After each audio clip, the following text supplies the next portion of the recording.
الحمد لله رب العالمين والعاقبة للمتقين ولا عدوان إلا على الظالمين وأشهد أن لا إله إلا الله وحده لا شريك له ولي الصالحين وأشهد أن محمدا عبده ورسوله وصفيه من خلقه وخليله سيد الأولين والآخرين اللهم صل عليه وعلى آله وصحبه ومن اتبعهم بإحسان إلى يوم الدين أما بعد أحبابي الكرام السلام عليكم ورحمة الله وبركاته. Aujourd'hui, avec l'aide d'Allah Tabarak wa Ta'ala, on va parler de l'argent gagné de manière illicite. L'argent gagné de manière illicite. Sachez, Ahbab al-Kiram, qu'Allah Tabarak wa Ta'ala a rendu obligatoire le fait de gagner son argent de manière licite. Ce n'est pas une option. Nous, en tant que musulmans, on est régi par Al-Qur'an et Al-Sunnah. Le livre d'Allah et la sunna du prophète sallallahu alayhi wa sallam. Et on retrouve dans les textes coraniques et dans les textes du prophète sallallahu alayhi wa sallam l'obligation de gagner son argent de manière licite et des mises en garde sévères concernant le fait de gagner son argent de manière illicite. Donc mon frère, tu veux te vêtir, tu veux manger, tu veux boire, tu vas avoir beaucoup d'argent, pas de problème. Mais ici, il faudra que tu respectes deux conditions si tu veux avoir beaucoup d'argent. 1, gagne ton argent dans le halal. 2, donne le droit d'Allah sur cet argent. C'est clair? Gagne ton argent dans le halal. Deuxièmement, donne le droit d'Allah sur cet argent. Allah Azza wa Jalla nous a rendu obligatoire de gagner notre argent de manière licite. Allah Tabarak wa Ta'ala a dit Ya ayyuhan nas kulu mimma fil ardi halalan tayyiba wa la tattabi'u khutuwati ash-shaytan innahu lakum aduwwun mubin. Aux gens de ce qui existe sur la terre, mangez le licite et le pur. Ne suivez point les pas du diable, car il est vraiment pour vous un ennemi déclaré. Allah Tabarak wa Ta'ala dit également fakulu mimma razaqakumullahu halalan tayyiba. Mangez donc ce qu'Allah vous a attribué de licite et de bon et soyez reconnaissants pour les bienfaits d'Allah si c'est lui que vous adorez. Notre religion vous a interdit de gagner l'argent de manière illicite car l'argent sale, et je vais l'appeler comme ça dans ce dals, l'argent sale est une source de malheur, d'épreuve, d'assombrissement du cœur. L'argent sale éteint la lumière de la foi. L'argent sale attire la colère d'Allah. L'argent sale peut te faire rentrer dans le feu de l'enfer. Wal'iyadu billah. L'argent sale empêche l'exaucement du dua. Ça attire la colère d'Allah.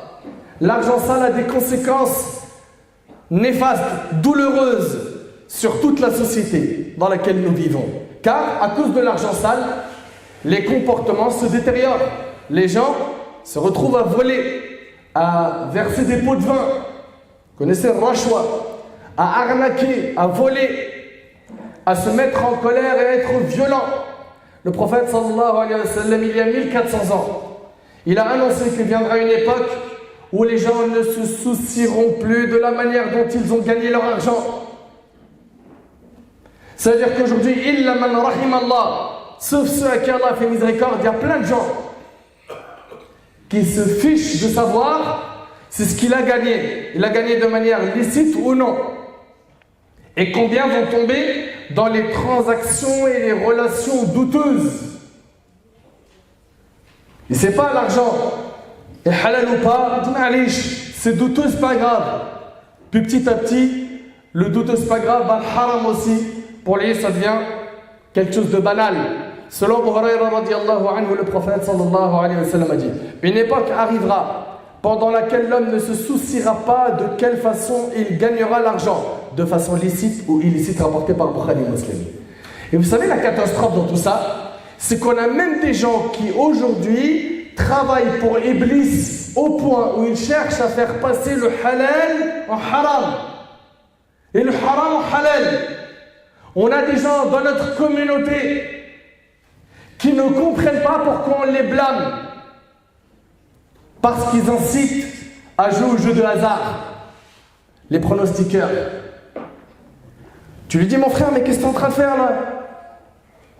Tu as une audience sur Instagram, tu as une audience sur YouTube, et taqillah, crains Allah. Et lui, il dit quoi?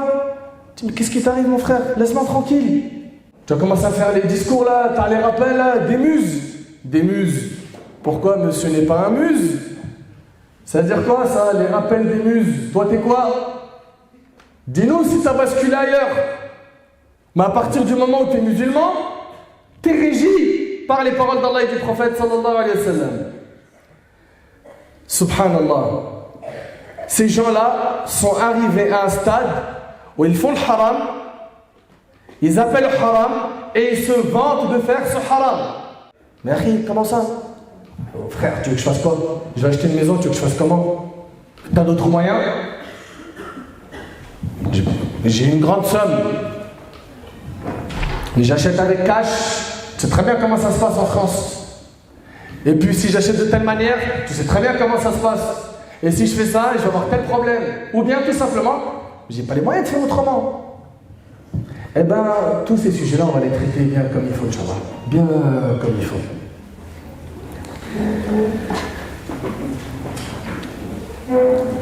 Voyons ensemble les causes du gain de l'argent sale.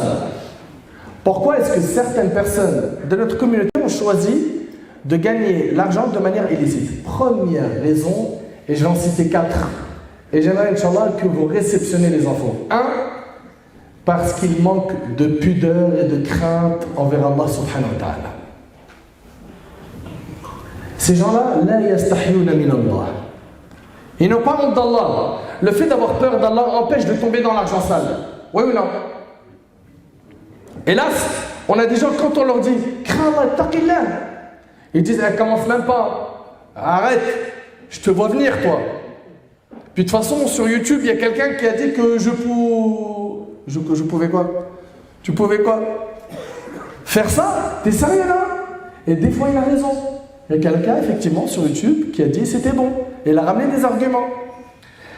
Allah tabaraka wa ta'ala nous parle de ce type de personne. Quand on lui dit taqillah, il devient orgueilleux. Et c'est quoi l'orgueil? Le prophète sallallahu alayhi wa sallam, il a dit l'orgueil, c'est batarul haq wa ghamtun nas. C'est le fait de refuser la vérité et de mépriser les gens. Et ces gens-là refusent la vérité. Allah azza wa jalla nous dit wa idha qila lahu taqillah akhadhathu al-'izzatu bil-ithm fahasbuhu jahannam wa la bi'sa al-mihad. Quand on lui dit redoute Allah, aie peur d'Allah, crains Allah, l'orgueil criminel s'empare de lui. L'orgueil criminel s'empare de lui. L'enfer lui suffira. L'enfer lui suffira et quel mauvais lit, certes. Allahu Akbar. Toi qui dis, laisse-moi tranquille, me fais pas de rappel. J'ai pas envie d'écouter ces preuves. Quand tu sais que tu as fait un gros coup, un coup dans le haram, t'as peur de quoi? Des représailles. T'as peur d'une grosse embrouille, de te faire tirer dessus, de te faire attraper par la police. Dans ta vie, t'as peur de certaines choses. T'as peur de la maladie, t'as peur de mourir de faim. Tu as cette peur. Mais il y a une peur qui te manque, c'est d'avoir peur d'Allah. T'as peur de pas mal de choses à part Allah subhanahu wa ta'ala. T'as peur de certains humains. T'as peur que ton patron te vire parce qu'il n'apprécie pas ton travail. T'as peur quand tu vois ton médecin, après un diagnostic, il est pâle. Et il parle en chuchotant, en murmurant, il est très silencieux. T'as peur. Mais t'as pas peur du châtiment de la tombe? T'as pas peur du châtiment d'Allah le jour du jugement? Ce que je vous ai dit au début, il faudra l'enregistrer. Ce que je vous ai dit au début, il faudra l'enregistrer. Ces gens-là n'ont pas de pudeur envers Allah subhanahu wa ta'ala. Ces gens-là n'ont pas de pudeur envers Allah. Selon Abdullah ibn Mas'ud radiyallahu anhu, le prophète sallallahu alayhi wa sallam a dit, et écoutez avec moi tous ces arguments religieux qui arrivent. Un Nabi sallallahu alayhi wa sallam, il a dit, ayez de la pudeur envers Allah comme il se doit. Les compagnons répondirent radiyallahu anhum, ô messager d'Allah, nous avons de la pudeur envers Allah. Nous avons de la pudeur envers Allah. Louange à lui. Il dit, sallallahu alayhi wa sallam, ce n'est pas cela. Mais la pudeur envers Allah comme il se doit, c'est 1. de préserver la tête et ce qu'elle renferme. Préserve la tête et ce qu'elle renferme. Préserve l'ouïe, la vue, la langue. Et le ventre et ce qu'il contient. Attention à ne pas faire rentrer dans ton ventre al-amwal al-muharrama, l'argent sale. Et que tu te rappelles la mort et la décomposition du corps. Quiconque désire le bien dans l'au-delà, délaisse les ornements de ce monde. Celui qui agit de la sorte aura effectivement concrétisé la pudeur envers Allah, rapporté par l'imam Ahmad et al-Tirmidhi. Et Abu Mas'ud, Uqba ibn Amir al-Ansari, radiyallahu anhu, a dit, et Uqba ibn Mas'ud, et Abu Mas'ud, Uqba ibn Amir al-Ansari, radiyallahu anhu, a dit, l'envoyé d'Allah alayhi salatu wassalam a dit, certes, de tout ce que les gens saisissent d'antiques paroles prophétiques, la première est, si tu n'as pas de pudeur, fais ce que tu veux. Et ça, c'est une menace. Et c'est rapporté par le Bukhari. Et Bilal ibn Sa'd il disait, ne regarde pas la petitesse du péché, mais regarde l'immensité de celui que tu es en train de désobéir. Parce qu'il y en a, on le sait, disent, c'est quoi? C'est rien, c'est un petit péché.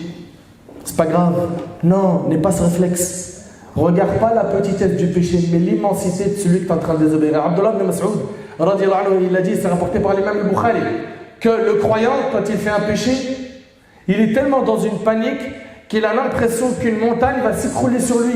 Tellement il a peur d'Allah subhanahu wa ta'ala. Et l'hypocrite, quand il fait un péché, c'est comme s'il y avait une mouche qui passe sur son nez et qui lui fait un geste comme cela pour la repousser avec sa main. Anas ibn Malik radiyallahu anhu, il s'adresse à qui? Aux tabi'in, la génération qui est venue après les compagnons.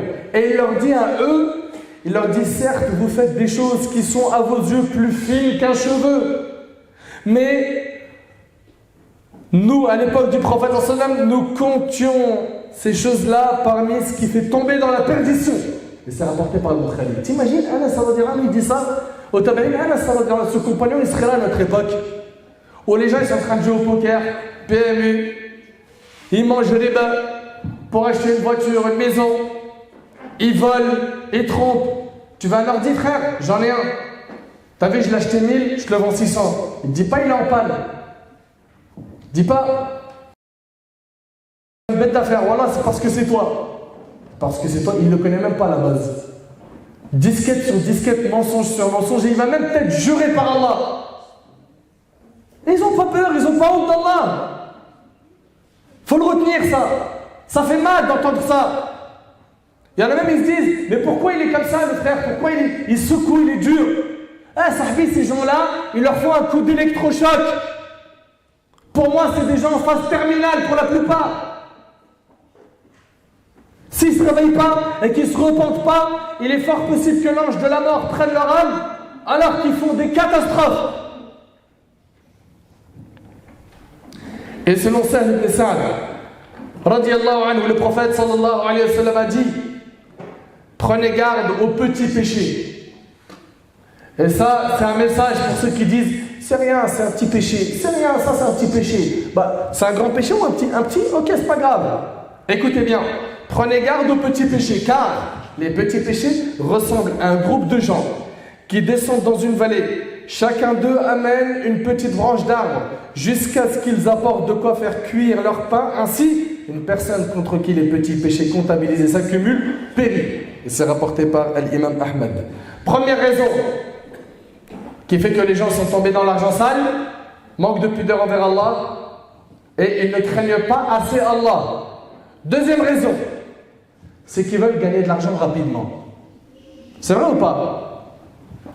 Ils veulent gagner de l'argent rapidement. Toi, tu veux que je fasse tant de jours par semaine de taf, de boulot, pour avoir un salaire, alors que j'ai les moyens, avec mes petits plans à droite à gauche, de faire ton salaire en 2 jours. Mais pourquoi? Pourquoi tu veux que je me casse le dos, je me lève tôt le matin? J'ai pas besoin, moi. Mon frère, moi je suis dans le biz, je vends tout. Dis-moi ce que tu veux. Je vends tout. Il y a des gens, ils sont pressés d'avoir beaucoup d'argent. Et donc, il va piocher dans le halal, dans le haram. Là où la porte s'ouvre, il mange. L'objectif de sa vie, c'est l'argent. Alors que l'objectif de la vie d'un musulman, c'est Al-Jannah, le paradis. Et l'argent pour nous, c'est un moyen. Et pas un objectif. Et pas un objectif. L'argent, c'est un moyen. Un moyen pour vivre, manger, se vêtir, même se faire plaisir, adorer Allah en faisant des aumônes, etc. N'est-ce pas? C'est un moyen. Ce n'est pas un objectif, ahbab el-kiram.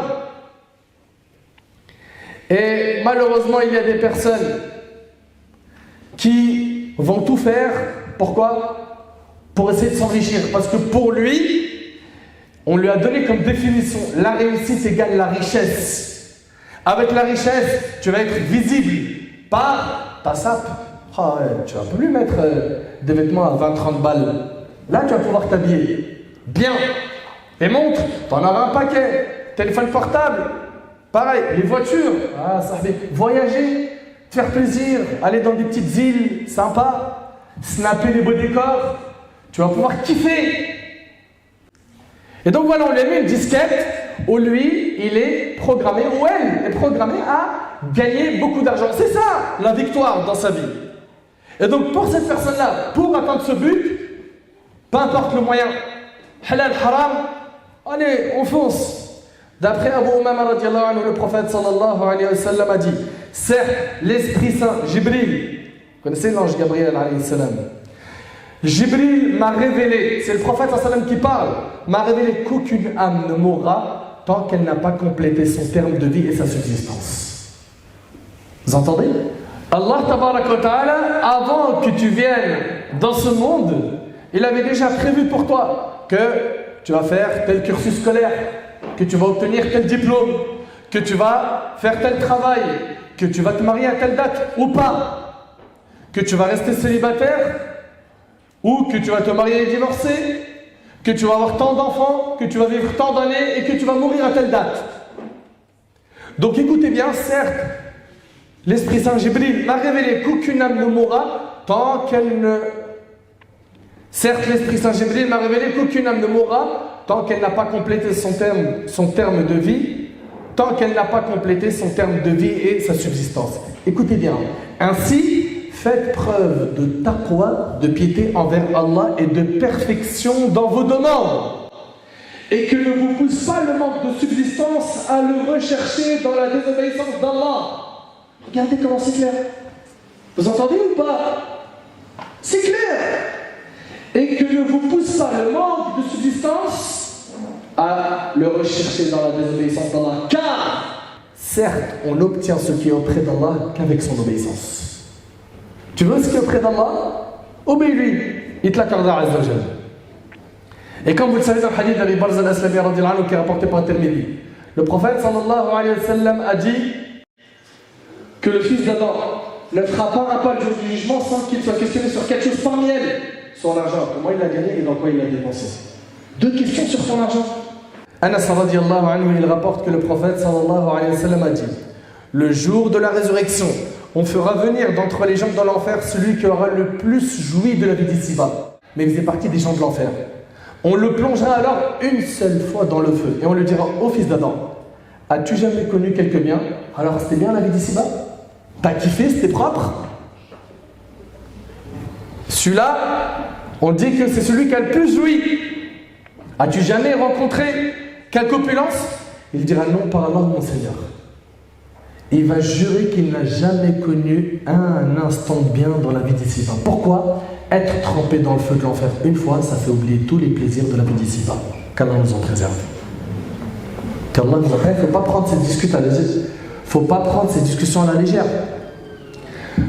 Première cause qui fait tomber les gens dans le haram, c'était manque de pudeur, manque de crainte.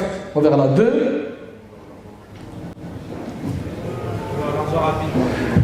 le fait de vouloir gagner l'argent rapidement. 3, on enregistre le fait de ne pas se satisfaire de ce que l'on a. Ils n'ont pas le talent. Qu'est-ce que tu veux que je fasse, mon frère, avec un salaire de 1500 euros? 1500 euros. Je sais de quoi je vous parle. Hein. On a des jeunes dans certains quartiers, à peu près de 14 ans, qui vendent aujourd'hui de la cocaïne et qui font par jour 800 euros. En 2 jours, il fait le salaire de quelqu'un. Tu lui dis, mais qu'est-ce que tu fais? Il dit, pourquoi tu veux que je travaille? Pourquoi aller au collège? Pourquoi tu veux que je travaille? Pourquoi tu veux que j'aille au collège? Ce qu'il fait lui en un mois, je le fais en 2 jours. Tu lui dis, mais frère, un petit peu avec la baraka d'Allah, avec la bénédiction d'Allah, tu dis à cette personne, un peu avec la bénédiction d'Allah, c'est mieux que beaucoup dans le haram. Il dit, vas-y, s'il te plaît, Allah yahfazak, laisse-moi. D'après Ka'b ibn Malik, le prophète sallallahu alayhi wa sallam a dit, 2 loups affamés que l'on envoie près d'un troupeau sont moins mauvais pour le troupeau que ne le sont pour la religion d'un homme, son obsession pour l'argent et la noblesse. Et c'est rapporté par Tirmidhi. Et dans le hadith d'Abi Huraira qui est rapporté par Tirmidhi, le prophète sallallahu alayhi wa sallam, parmi les conseils qu'il a donnés, il a dit, contente-toi de ce qu'Allah t'a donné, tu seras le plus riche des gens. Et on le dit, man qana'a shaba'a. C'est vrai ou pas? Sois satisfait de ce qu'Allah t'a donné. Dis alhamdulillah. Garde en tête qu'il y a des gens qui n'ont pas ces bienfaits que toi tu possèdes. Ils n'ont pas de logement, ils n'ont pas d'eau potable à disposition, ils ne mangent pas à leur faim, ils n'ont rien. Et toi, alhamdulillah, tu arrives à payer ton loyer, tu arrives à nourrir ta famille, mastour al-hal. Qu'est-ce que tu veux de plus? Le prophète sallallahu alayhi wa sallam a dit dans le hadith de Tirmidhi, écoutez attentivement. Le Nabi alayhi wa sallam, il a dit, celui parmi vous qui se réveille en sécurité parmi les siens. C'est notre cas ou pas? Est-ce que vous vous réveillez, il y a des menaces par des hélicoptères, des gens qui veulent vous bombarder, etc. C'est pas le cas. Celui qui se réveille en sécurité parmi les siens. 2, étant en bonne santé, c'est-à-dire son corps ne souffre d'aucun mal. 3, et il a de quoi manger ce jour-là, c'est comme si on lui avait amassé les biens de ce monde. Tu as la santé, tu es en sécurité, tu as de quoi manger, alhamdulillah, tu es le meilleur. Mais c'est cette gourmandise là qui vous a aveuglé, qui a fait que vous piochez dans le haram. Et Abdullah ibn Mas'ud radiyallahu anhu, il rapporte que le prophète sallallahu alayhi wa sallam a dit, Allah a partagé entre vous les comportements, tout comme il a partagé votre subsistance. Et Allah donne ce bas monde à ceux qu'il aime et à ceux qu'il n'aime pas. Retiens ça. Ne dis pas parce que j'ai beaucoup d'argent, je suis automatiquement aimé par Allah. Faux. Allah il donne ce bas monde à ceux qu'il aime et à ceux qu'il n'aime pas. Allah donne ce bas monde à ceux qu'il aime et à ceux qu'il n'aime pas. Et il ne donne la religion qu'à ceux qu'il aime. Et ce hadith il est rapporté par Ahmed. Tu veux être riche? Pas de problème. Je recherche la richesse du cœur. Selon Abu Huraira radiyallahu anhu, le prophète sallallahu alayhi wa sallam a dit, la richesse ne consiste pas en l'abondance des biens, mais la vraie richesse est celle de l'âme. Enrichis ton cœur par quoi? Par les paroles d'Allah et du prophète. Écoute des rappels, fréquente des pieux, écoute du Coran, va à la mosquée, apprends la religion, tu vas nourrir ton cœur. Et ce hadith-là, il est rapporté par Bukhari et Muslim. Mais hélas, les gens ne pensent plus à la purification du cœur, mais une seule chose, remplir leur poche, au paraître, à la frime, à se montrer dans les réseaux sociaux. Regarde, t'as vu un peu les vêtements? T'as vu, regarde, on étale notre richesse, on se la raconte, on brise des milliers de cœurs, des gens qui n'ont pas les moyens. Ka'b ibn Iyad radiyallahu anhu rapporte, j'ai entendu dire le messager d'Allah sallallahu alayhi wa sallam, à chaque nation une tentation et la tentation de la mienne sera l'argent. Rapporté par Tirmidhi. Et selon Ibn Abbas et Anas radiyallahu anhu, le prophète sallallahu alayhi wa sallam a dit, si le fils d'Adam avait une vallée d'or, il en souhaiterait une deuxième. Gourmandise quand tu nous tiens. Il dit jamais c'est bon, stop, alhamdulillah, c'est bon, ça suffit. C'est pour ça, piétine ton ego, ton âme, et prends les rênes de ton âme, éduque ton âme à ne pas être quelqu'un qui est esclave de la dunya.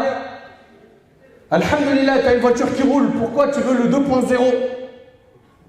Parce que cette porte de gourmandise, quand on l'ouvre, elle ne se ferme plus.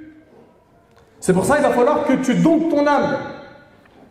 Et vous savez, cette dunya, quand le prophète sallallahu alayhi wa sallam il en a parlé dans le hadith de Jabir, il est rapporté par Muslim, le Nabi sallallahu alayhi wa sallam, il traverse un marché, plein de gens sur ses côtés, et il y a un chevreau mort. Le prophète sallallahu alayhi wa sallam il dit, qui parmi vous le veut pour 1 dirham? Ils ont dit, on n'en veut pas. À quoi est-ce qu'il va nous servir? C'est une bête morte, oui ou non? Et là, le prophète sallallahu alayhi wa sallam a dit, est-ce que vous le voulez? Là, il n'y a plus d'argent. Vous le voulez ou pas? Ils ont dit par Allah, s'il était vivant, ce serait déjà une honte de l'avoir à cause de ses petites oreilles. Qu'en est-il maintenant alors qu'il est mort? Et là, le prophète, il a dit, par Allah, ce bas monde a pour Allah moins de valeur qu'a pour vous ce chevreau mort. Et c'est rapporté par Muslim. Quatrième raison, le fait d'ignorer la gravité de l'argent illicite. Quatrième raison, le fait d'ignorer la gravité de gagner de l'argent illicite. Les gens n'apprennent tellement plus leur religion qu'ils ne savent même pas si leur travail il est halal ou haram. Il ne sait pas si ce qu'il gagne c'est halal ou haram, si ce qu'il a acheté c'est halal ou haram, si cette transaction est halal ou haram, si le contrat qu'il vient de signer il est halal ou haram, il ne sait pas. Ils n'apprennent plus la religion. On n'a plus le temps, mon frère. Il y a des vidéos à regarder sur YouTube. Tu es là, tu nous dis d'apprendre la religion. Sur Insta, on a des mecs qui font rire. On est obligé de suivre leurs vidéos, mon frère. Comment tu veux qu'on trouve un temps pour tout ça?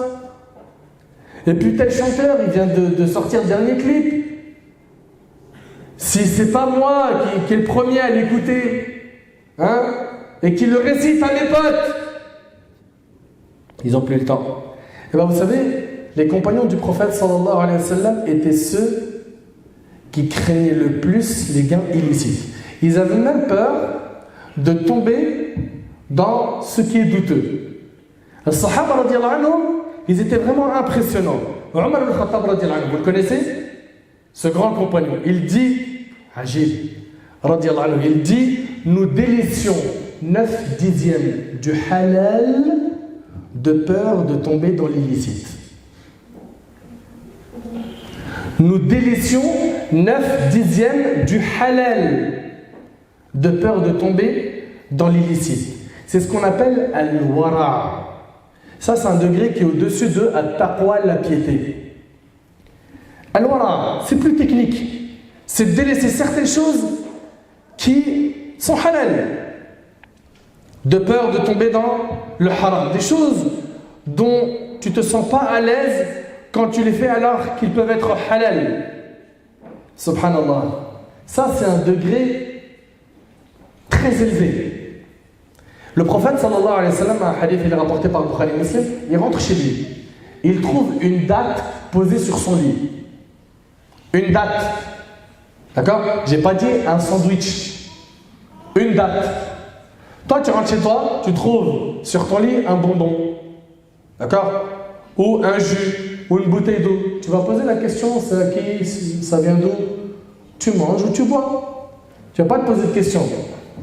Subhanallah, le prophète sallallahu alayhi wa sallam, il a dit, c'est simplement parce que je crains que ça fait partie des aumônes, sinon je l'aurais mangé.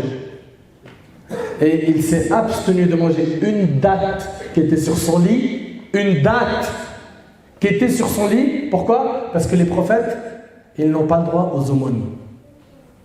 Et il a dit, il y a peut-être une possibilité que ça fasse partie des aumônes, je m'en abstiens.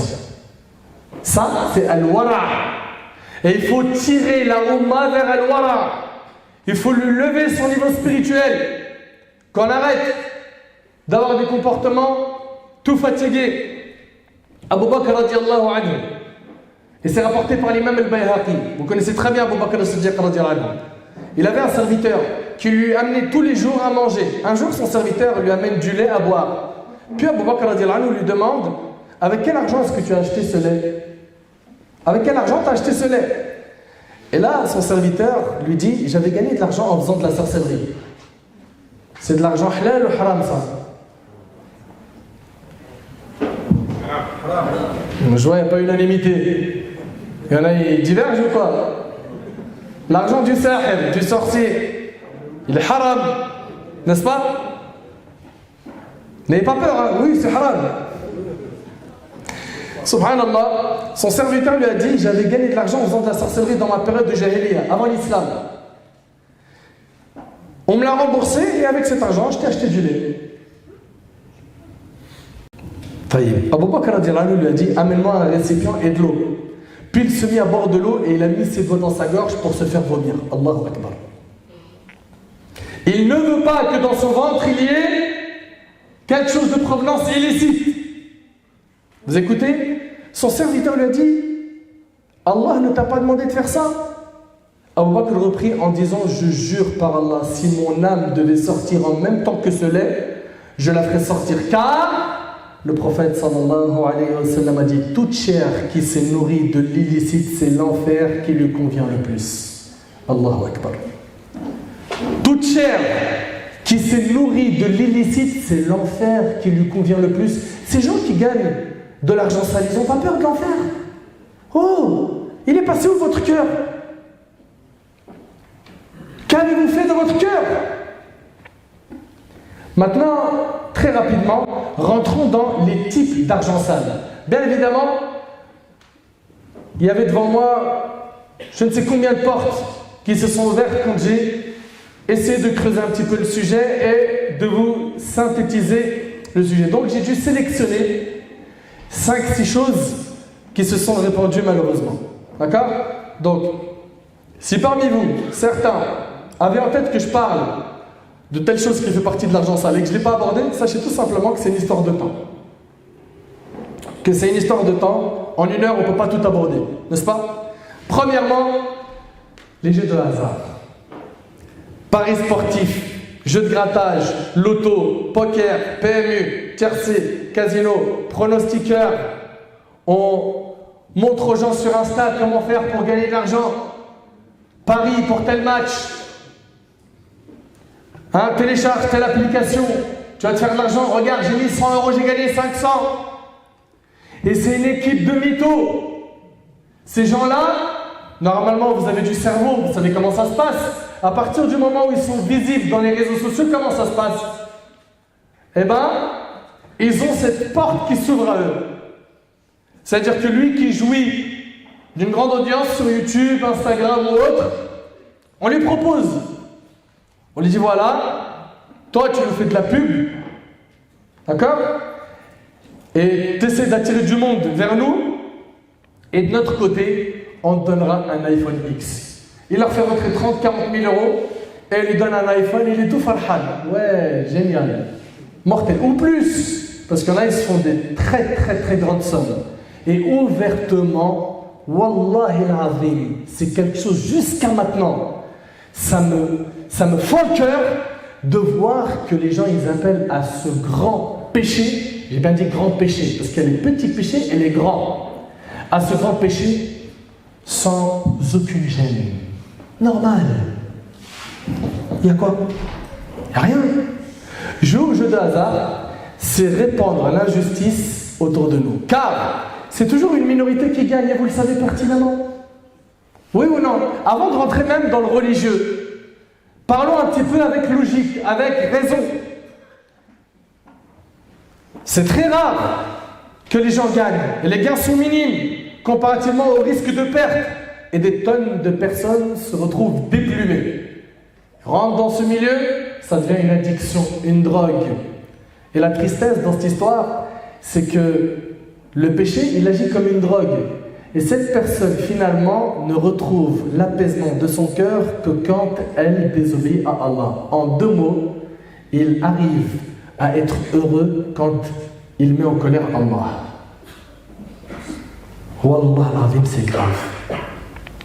Et j'aimerais, Inch'Allah, que vous diffusez un maximum cette vidéo à ceux qui disent aux gens, mon frère, suis-moi, Paris foot, Paris sportif, ceci, cela, grattage, j'ai un plan, poker.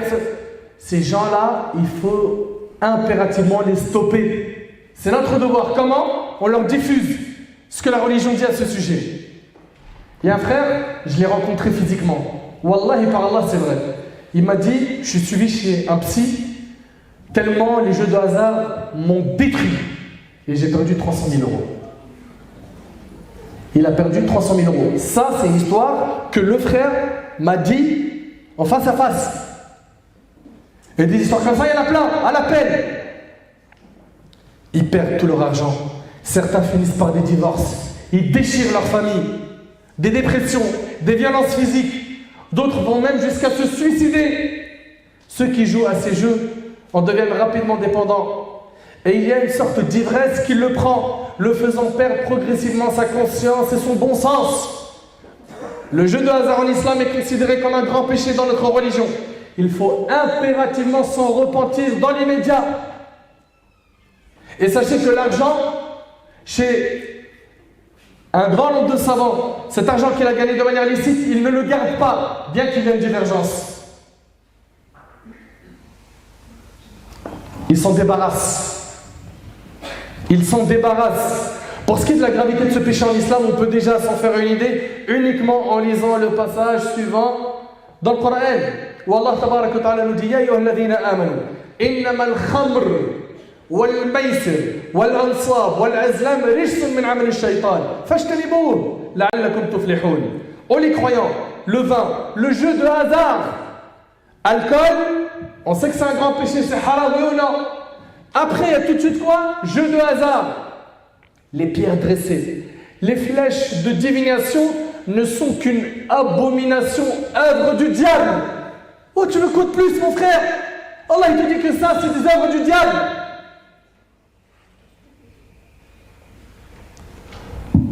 Qu'est-ce qu'il te faut comme argument après ce verset? Et Allah il nous dit à la fin, écartez-vous-en afin que vous réussissiez. On marquera dans ce verset, Allah tabaraka wa ta'ala a lié la pratique du jeu de hasard à la consommation du vin, ainsi qu'à deux éléments en rapport direct avec des pratiques païennes. Cette disposition du texte coranique nous enseigne au moins deux choses. La répulsion que l'on doit éprouver à l'égard des jeux de hasard doit être semblable à celle que nous avons pour les pratiques relevant du shirk, de l'association à Allah. Et les jeux normaux, ouais, c'est rien. Wallah, la vie, mon frère, tu joues, tu grattes, je te le garantis, tu gagnes 1000 en mettant juste 100 €. Crains ton Seigneur et peur d'Allah. Supprime ces vidéos si tu veux le salir le jour du jugement. Car non seulement t'encaisses des péchés, mais t'encaisses même les péchés de ceux qui commettent ce péché. Et ça continuera jusqu'à ta mort. Freine le processus. Ferme ce robinet pendant qu'il en est encore temps. Sauve ta peau du feu de l'enfer. Rappelle-toi, toute chair qui se nourrit de l'illicite, c'est l'enfer qui lui convient le mieux. Si ce discours, tu ne l'aimes pas, je ne peux rien pour toi. Allah Ta'ala nous a prévenu qu'il y a des gens qui seront plus égarés que les animaux.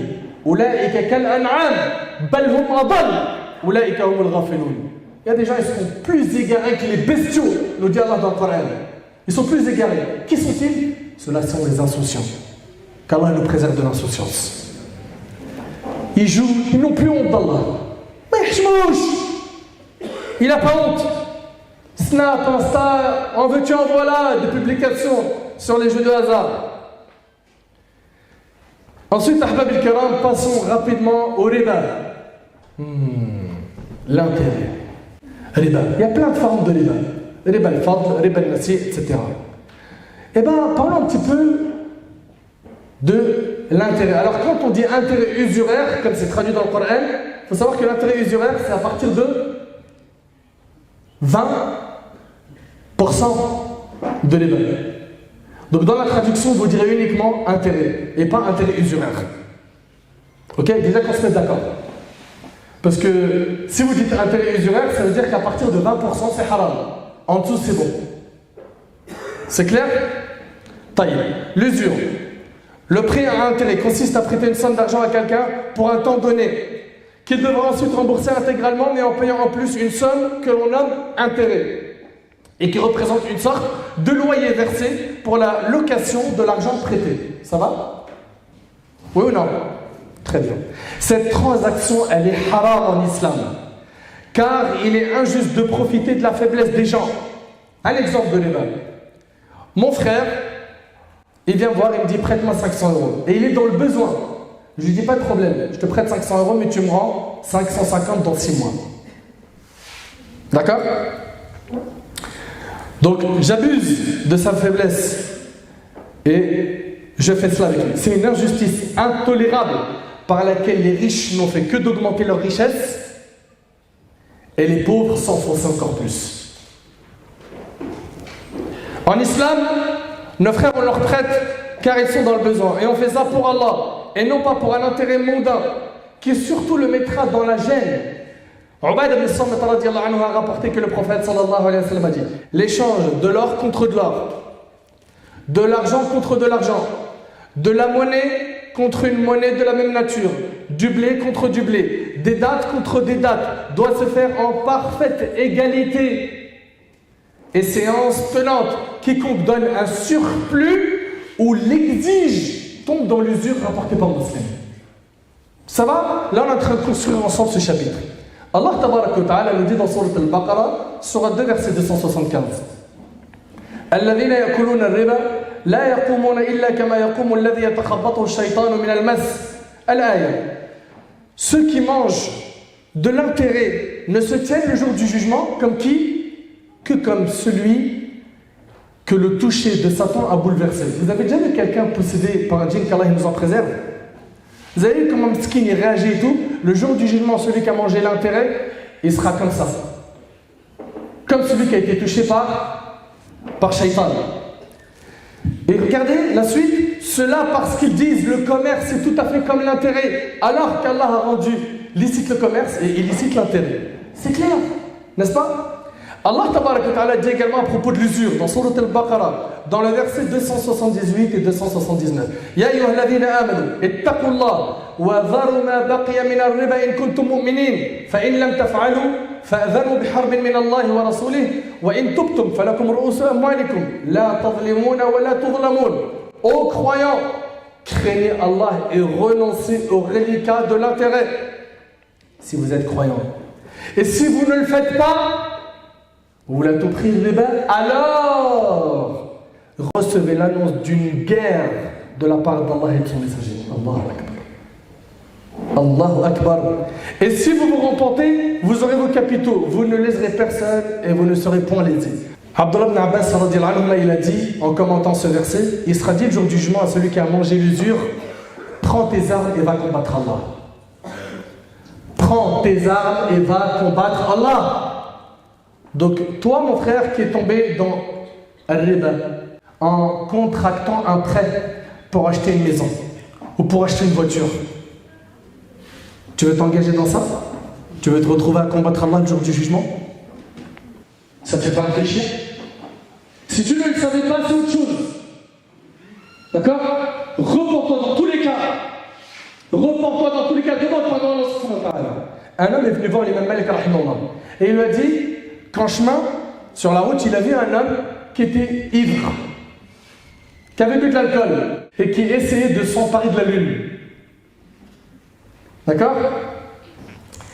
Et il a dit, écoutez bien, cet homme-là a dit, ma femme est répudiée s'il y a en islam un péché plus grand que l'alcool.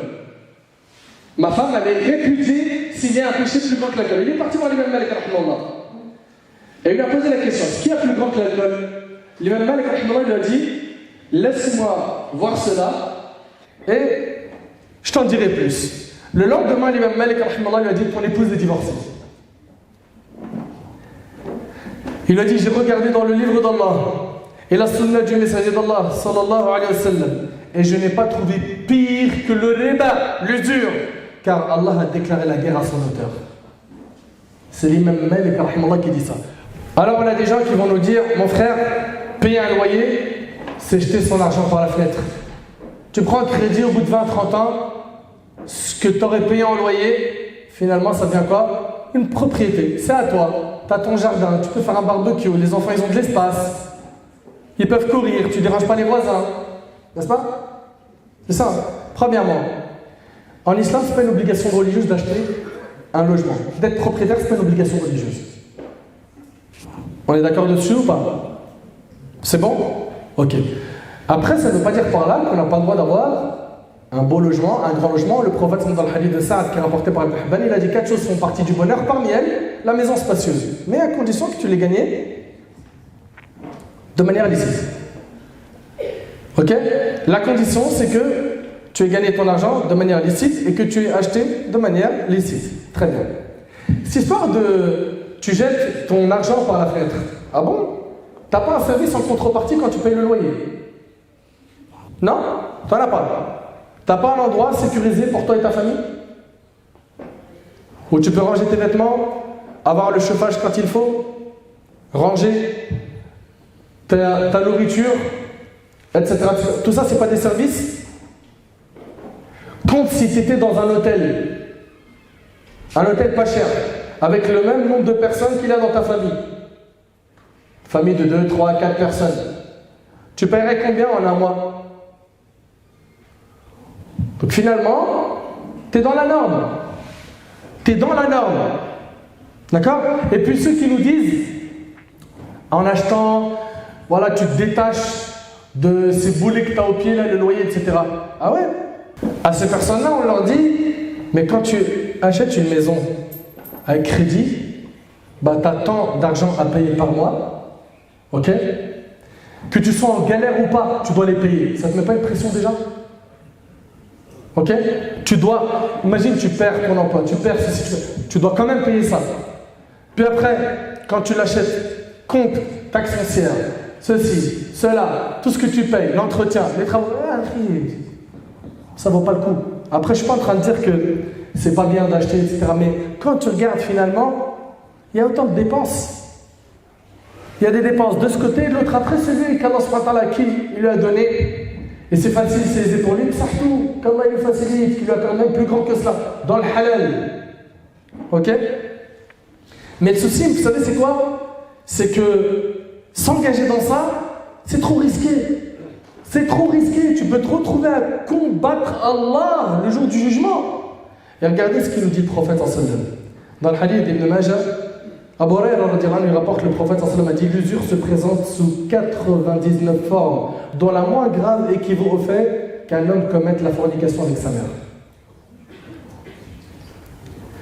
Ad-Daraqutni rapporte selon Abdullah ibn Hanbal radiyallahu anhu, le prophète sallallahu alayhi wa sallam a dit: un dirham d'usure est pire comme péché auprès d'Allah que de commettre 36 fornications. Un dirham d'usure, c'est pire que 36 fornications.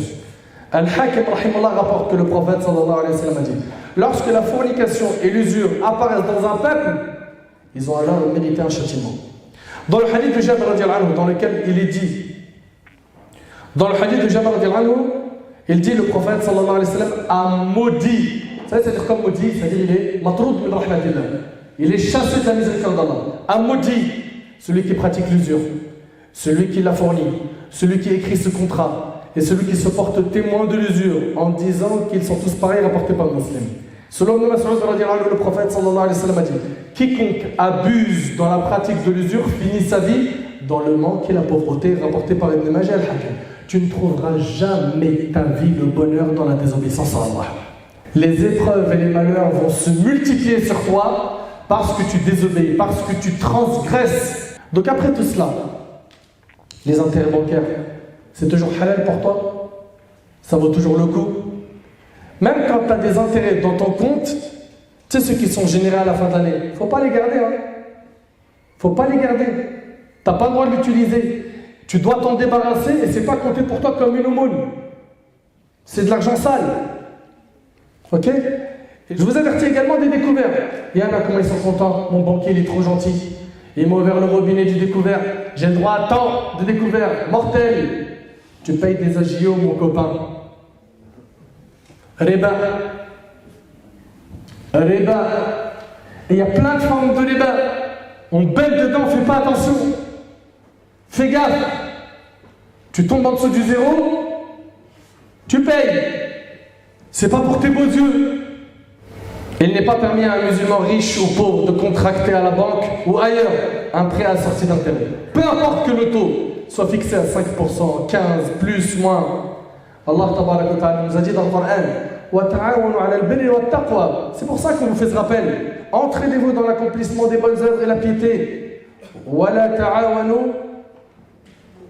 وَلَا تَعَاوَنُوا عَلَى الْإِثْمِ وَالْعُدْوَانِ وَاتَّقُوا اللَّهَ إِنَّ اللَّهَ شَدِيدُ الْعِقَابِ. Et ne vous entraînez pas dans le péché et la transgression, et craignez Allah, car Allah est certes dur en châtiment. N'oubliez pas, le prophète m'a dit: Inna Allah tayyib la yaqbal illa tayyiba. Allah est bon, il n'accepte que ce qui est bon. Après, on a aussi des gens de notre Ummah qui considèrent qu'il n'y a pas de riba sur les billets de banque. Et ils vont dire, sur YouTube, tu trouves ça? Et ils vont dire en fait que le riba c'est sur l'or et l'argent. Et donc il n'y a pas de riba sur les billets de banque. Eh bien, cette opinion contredit la majorité des savants des 4 écoles et la majorité des savants contemporains. Parmi les contemporains, Cheikh Al-Qaradawi, Cheikh Ibn Baz, donc on a ici l'école de la Salafia, d'autres écoles, ils ne sont pas d'accord avec ça. Ils ne sont pas d'accord. Donc vous, est-ce que vous suivez l'avis de la majorité ou vous êtes des fans des avis isolés? Qu'Allah nous en préserve. Donc, pour faire simple, tu as envie d'acheter une grande maison, tu as les moyens, achète, tu n'as pas les moyens, contente-toi de ce qu'Allah t'a donné. Et rappelle-toi ce qu'a dit le prophète, contente-toi de ce qu'Allah t'a donné, tu seras le plus riche des gens. Tu seras le plus riche des gens. Parmi l'argent gagné de manière illicite, donc on l'a vu ensemble, les jeux de hasard, on l'a vu, riba, l'usure, 3, et ça va aller vite, Inch'Allah. Il y a le fait de tricher dans les transactions, mentir, d'arnaquer. Ah, celui-là, ah ouais, je lui fais un envers. Ah, il s'y attendait pas. Il ne s'attendait pas à ce point. Je lui ai dit, vas-y, tout ça, je l'ai acheté à temps, je lui ai vendu le triple de son prix. La disquette, elle est passée crème. Et aujourd'hui, en plus, les gens qui volent, à l'époque, qu'est-ce qu'ils faisaient? Ils étaient en bas des immeubles. Frère, tu n'as pas un téléphone? Ou il avait un scooter ou un truc.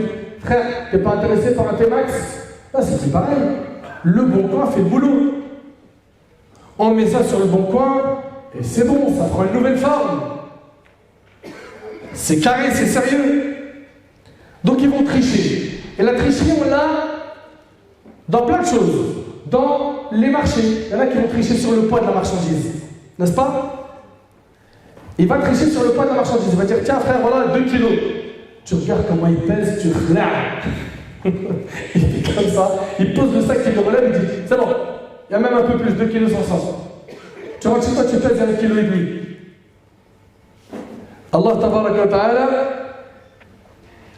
il nous parle de ce péché dans le Coran. Et le peuple qui a été connu pour ce péché, c'était le peuple de... Oui, Shu'aib alayhi salam. Allah tabaraka wa ta'ala, il nous dit dans le Coran, وَيْلٌ لِلْمُطَفِّفِينَ الَّذِينَ إِذَا اكْتَالُوا عَلَى النَّاسِ يَسْتَوْفُونَ. Malheur aux fraudeurs qui, lorsqu'ils font mesurer pour eux-mêmes, exigent la pleine mesure et qui, lorsque eux-mêmes mesurent ou pèsent pour les autres, causent perte. Cela ne pense-t-il pas qu'ils seront ressuscités en un jour terrible? Et Allah tabaraka wa ta'ala nous dit, et aux Madian, leur frère Shu'aib, il leur a dit, moi mon peuple, dit-il, adorez Allah.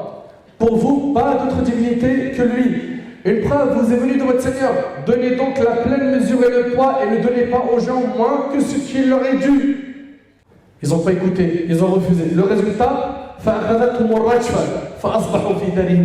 alors le tremblement de terre les saisit et les voilà étendus, gisant dans leur demeure. On en a aujourd'hui partout de la tromperie. Il te vend un téléphone, il dit frère, Samsung Note 8, tu prends ou pas? 300 €. Comment ça 300 €? Il a un défaut? Essaye le frère. Oh, tiens, prends-le, essaye.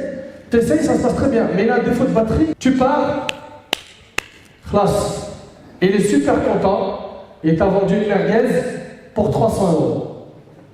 300 €, il s'est fait l'affaire, et toi, t'as clé au bord. Et je vais vous dire quelque chose, Allah yahfazkum. Essayez au maximum d'acheter les produits que vous voulez avec des factures. Avec des factures. D'accord? Avec des factures.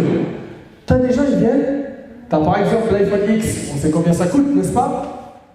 Il vient et dit 200. Il est tout neuf dans la boîte, je dis. Comment 200 tout neuf dans la boîte, je dis? Je sais pas, tu te poses pas de questions, toi? Non, ça t'interpelle pas? Peut-être ça a tombé du camion.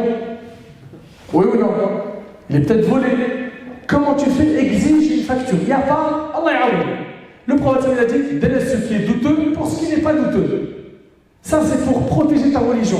Et le prophète sallallahu alayhi wa sallam il a dit, et le prophète alayhi wa sallam dans le hadith rapporté par Muslim sur Abu Huraira a dit, celui qui nous trompe n'est pas des nôtres. Donc ils sont là, ils mentent, et ils vont même jusqu'à jurer. Wallah mon frère, je te vends à perte. Wallah, tu sais quoi? C'est même pas le prix d'achat. Hein? Les commerçants qui font tout pour liquider leurs marchandises. La hawla wa la quwwata illa billah. Ceux-là, qu'ils sachent que le prophète dans le hadith de Tabarani, il a dit Allah ne parlera pas, ne regardera pas, ne purifiera pas trois types de personnes. Parmi eux, un homme qui a pris Allah comme marchandise, il n'achète le vent qu'en prononçant des serments. Ou bien tu vas voir, tu lui dis salam alaikum, excuse-moi frère, la viande ici c'est halal ou pas dans ton restaurant ou dans ta boucherie? Oui, halal. Tu rentres, tu regardes le frigo, Enkel 1664 et c'est Ma'amar de shrab, d'alcool. Tu casses pas la tête mon frère. Tu vois bien là ici que lui t'a dit halal, oui ou non? Et en même temps tu as un élément devant toi, il n'est pas du tout halal. Pars, tu ne prends même pas la tête. Et d'ailleurs, rentre, regarde le frigo, il y a de l'alcool, Allah il dit pars. Tu ne casses même pas la tête. Je ne suis pas en train de dire qu'automatiquement leur viande, elle n'est pas halal. Il se peut qu'elle soit halal, mais il y a un doute. N'importe quoi, n'importe quel restaurant on rentre, on dit bismillah, on mange. C'est pas comme ça que ça se passe le dîner.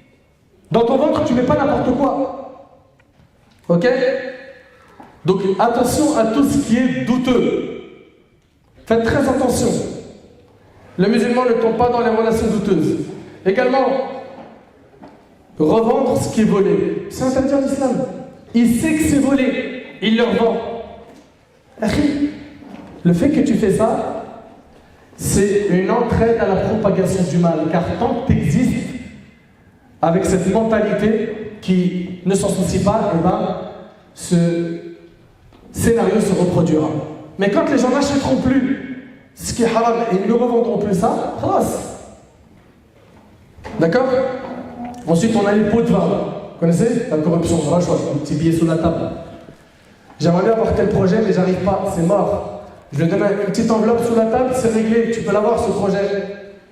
Dans le bâtiment, tu voulais tel et tel projet, je te le donne. Ça, c'est aussi interdit en islam. Vous connaissez le hadith le corrupteur et le corrompu sont maudits par Allah. Et c'est rapporté par Ibn Hibban. Il faut se repentir. Également, vendre ce qui est haram. Il vend de la drogue. Il vend l'alcool, les jeux de hasard, etc. C'est haram. Vendre le haram est haram. Le prophète sallallahu alayhi wa sallam a dit quand Allah a interdit une chose, il en interdit le prix. Rapporté par Abu Daoud. Quand Allah a interdit une chose, il en interdit le prix. On a également, parmi al-amwal al-muharrama, ce qu'on a volé. Et les vols, il y en a de différentes formes aujourd'hui. Le gars qui toute la journée est sur Facebook et Twitter en train de regarder ce que les politiciens disent, et sur Insta en train de regarder ce qu'il y a comme nouveauté ainsi que YouTube, pendant les heures de travail, tu es en train de voler dans ta société. C'est du vol. Également, la voiture de fonction, on me l'a donnée pour maison, boulot, maison. Je vais à Disney avec mes enfants avec. Je vais à la plage, je fais 900 balles. J'utilise la voiture de fonction. T'as pas le feu vert de la société, t'as pas le droit. C'est du vol. Alors, bien évidemment, sans compter carjacking, homejacking, vol à l'arraché, tous ces trucs-là. Là. Aujourd'hui, ils sont là, les petits jeunes, scooters, une voiture qui passe, boum, on casse la fenêtre, on prend le sac à main, et ce qu'il a, la vieille dame ou le monsieur, il crie au secours, mais il y a des bouchons, le scooter, il part. Il part. Le prophète nous a dit que l'injustice se transformera en ténèbres le jour du jugement. Et l'injuste, tôt ou tard, il paye sur terre. Et le prophète il a dit, et ce hadith-là, il est fort, et il est dur à entendre, il a dit qu'Allah maudisse le voleur. Qu'Allah maudisse le voleur. C'est rapporté par Al-Bukhari, selon Abu Huraira. Et Khawla bint Amr al-Ansari, l'épouse de Hamza, radiallahu anhu, a dit, j'ai entendu le prophète sallallahu alayhi wa sallam dire, il y a des gens qui disposent à tort et à travers de biens auxquels ils n'ont pas le droit. Ils auront l'enfer le jour de la résurrection, rapporté par Al-Bukhari. Ça vole partout. Soyez très vigilants. Et là, une parenthèse. Et j'aimerais qu'on n'associe pas ça tout de suite au vol. bien qu'il se peut qu'une minorité malhonnête tombe dans cela. Les gens aujourd'hui qui vous demandent, s'il te plaît, on a fait une petite récolte pour aider telle voisine ou telle personne du quartier qui est en galère. Faites-y attention. Faites-y attention. Il se peut que ce soit un mensonge. Demandez des vérifications chaque fois, des justificatifs, des preuves, une traçabilité. C'est votre droit. D'accord? Comme ça. Et puis aujourd'hui, ça se transforme en cagnotte litchi, et l'oassou, cotise up, n'est-ce pas? Une cagnotte démarre, et t'as un loup derrière la cagnotte. Il nous a fait tout un film pour nous dire voilà, j'ai envie de récolter pour telle personne, et à la fin, il met tout dans sa poche. Ou il ne donne pas la quantité totale à la personne en besoin. Et une parenthèse, dans cette parenthèse, pour les associations humanitaires de France, soyez transparents, Allah Jésus compris. Si vous voulez qu'Allah subhanahu wa ta'ala bénisse votre action, qui est noble, et qu'Allah vous récompense, Allah subhanahu wa ta'ala il vous a choisi pour les orphelins, les veuves, les gens qui se font bombarder, les gens qui sont en difficulté, qu'Allah vous préserve et qui vous accorde le firdaus. Soyez transparents avec nous, afin de ne pas perdre notre confiance. Quand je dis notre, c'est celle de la Ummah. Parce que plus vous allez être transparent, plus vous allez gagner du crédit.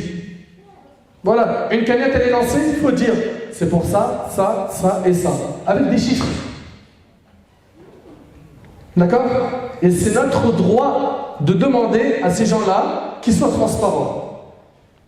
Et je vous demande aussi de ne pas faire des copier-coller ou de transférer immédiatement des cagnottes qui sont partagées pour telle ou telle cause sans faire une vérif avant. J'ai pas le niveau, j'ai pas les contacts qu'il faut. Demande à quelqu'un qui vérifie. Dès que c'est validé, allez, on est tous ensemble, un bloc, on se mobilise pour aider telle cause. Mais il y a des gens malheureusement, et je ne généralise pas, qui vont abuser. Qui vont abuser. Abuser de quoi? Du moment. Il y a l'émotion suite à telle vidéo, on balance n'importe quel montant, puis les gens y suivent. Non. On n'est pas des moutons, désolé. Nous ne sommes pas des moutons, désolé. Donc vous, qui faites un énorme travail, soyez très transparents. Et pareil pour les mosquées. Toutes les jours, il y a des récoltes. On n'a jamais d'affichage, on ne sait jamais ils en sont où. Ils ont des travaux à faire, on ne sait jamais, ça fait 20-30 ans, donnez Sabilillah pour votre mosquée. Vous en êtes où? Vous avez fait quoi de l'argent récolté depuis des années? Nous, on est pour que votre projet aboutisse, mais soyez transparents. Wallahi, c'est pour votre bien. Donc, s'il vous plaît, soyez très vigilants. Pour terminer, les conséquences de l'argent sale. 1. L'assombrissement du cœur et l'éloignement des adorations. Toute personne qui touche à l'argent haram assombrit son cœur. L'argent sale assombrit le cœur. Et le péché éloigne des adorations. Abdullah ibn al-Mubarak a dit: j'ai vu que les péchés tuent les cœurs. Et l'humiliation vient de leur continuité. Abdullah ibn Abbas a dit: la bonne action amène une lumière dans le cœur, un éclat sur le visage, une force pour le corps, une largesse de subsistance et un amour dans le cœur des créatures. La mauvaise action amène ténèbres dans le cœur, une noirceur sur le visage, une faiblesse pour le corps et une haine dans le cœur des créatures. 2. Après avoir parlé de l'assombrissement du cœur, deuxième conséquence de l'argent sale, la colère d'Allah et le feu de l'enfer. La colère d'Allah et le feu de l'enfer. Selon Abu Umam al-Harithi, le prophète sallallahu alayhi wa sallam a dit: celui d'entre vous qui prélève indûment, c'est-à-dire il s'empare d'une partie d'un droit d'un homme musulman à l'aide de son serment, en jurant, Allah lui assigne le châtiment de l'enfer et lui interdit le paradis. Écoutez bien, quand même quand fût-ce une chose infime, demanda un homme au prophète, il a dit: si même ce ne fut qu'un bâton de harak, un siwak. Pour un siwak qui peut se retrouver en enfer, vous connaissez le siwak? Et c'est rapporté par un musulman. Et le prophète a dit également: le serment, le fait de jurer, aide à écouler la marchandise. C'est vrai pas, Wallah, je l'ai acheté à tel prix. Ça aide à écouler la marchandise, mais détruit le profit, ça détruit la baraka. Il y a des gens qui gagnent 15 000 euros par jour ou par mois. Et il ne sait pas pourquoi il n'arrive pas à faire autant de projets que quelqu'un qui gagne 2 000. Tu n'as pas la bénédiction d'Allah. Tu es plongé dans le haram.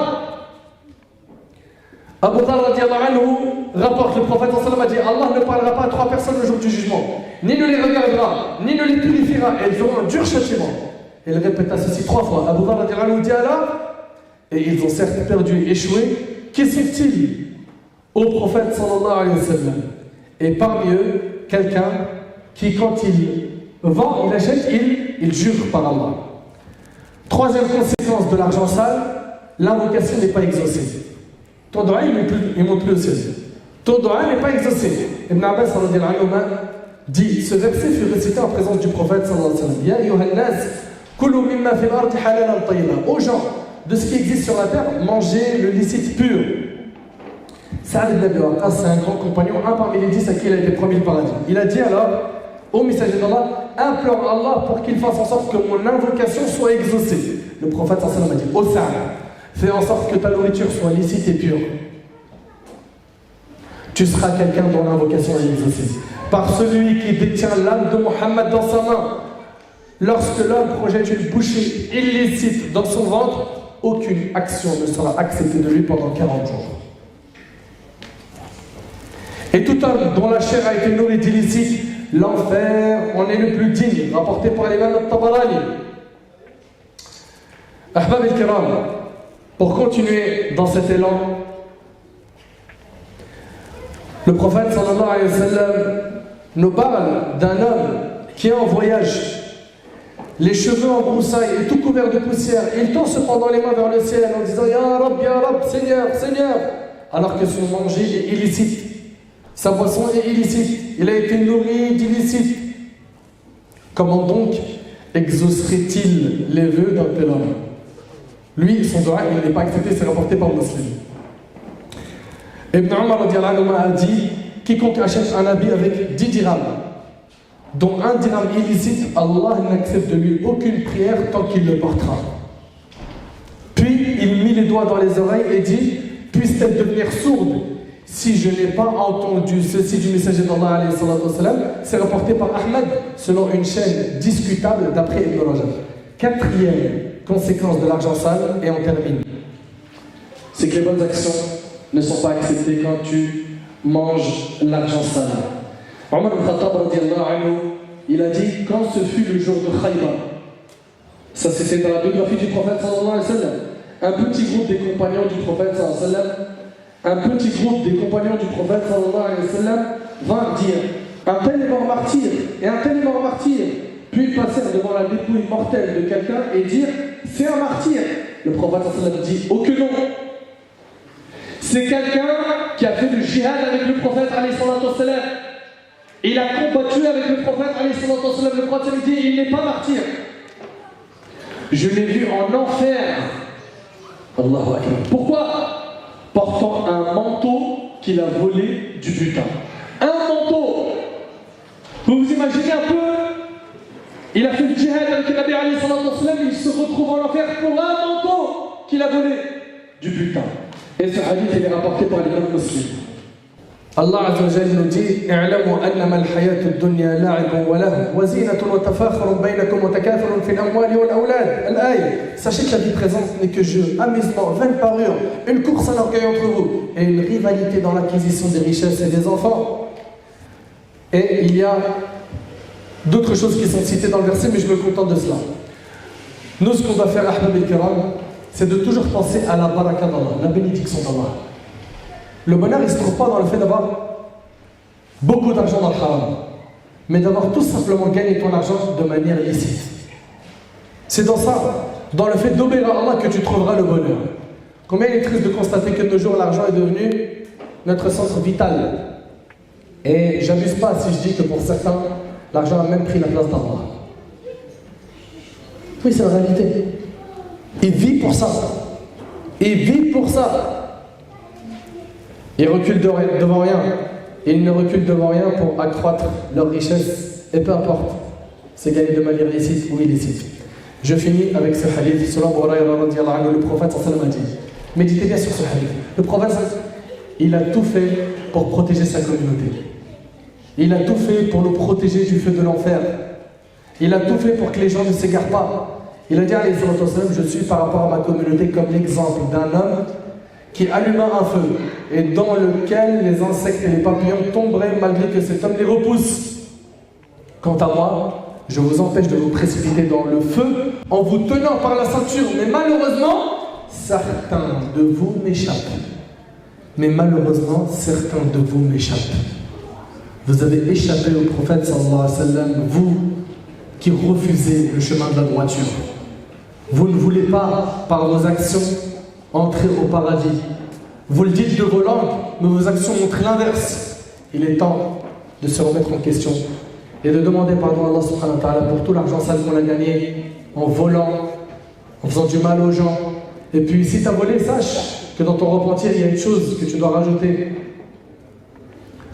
Après avoir parlé de regret, il y a une chose que tu dois rajouter, en plus du regret, du fait de délaisser le péché, et d'être déterminé à ne plus le refaire. C'est quoi?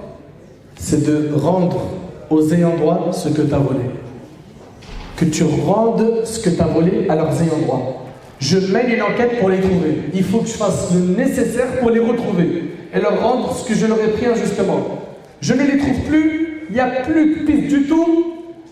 Je regarde combien coûte ce que je leur ai pris et je fais une aumône dans l'intention de rembourser ces personnes-là afin que le jour du jugement, j'ai pas de problème avec eux. Qu'Allah tabaraka wa ta'ala nous éloigne de l'argent sale. Qu'Allah Azza wa Jal nous purifie le cœur. Qu'Allah subhanahu wa ta'ala améliore notre situation et nous ramène au chemin de la droiture. أسأل الله سبحانه وتعالى أن ينفعني بما قلت وأن ينفعكم بما سمعتم. هذا ما أعلم والله عز وجل أعلى وأعلم. سبحانك اللهم وبحمدك أشهد أن لا إله إلا أنت أستغفرك وأتوب إليك. جزاكم الله خير والسلام عليكم ورحمة الله.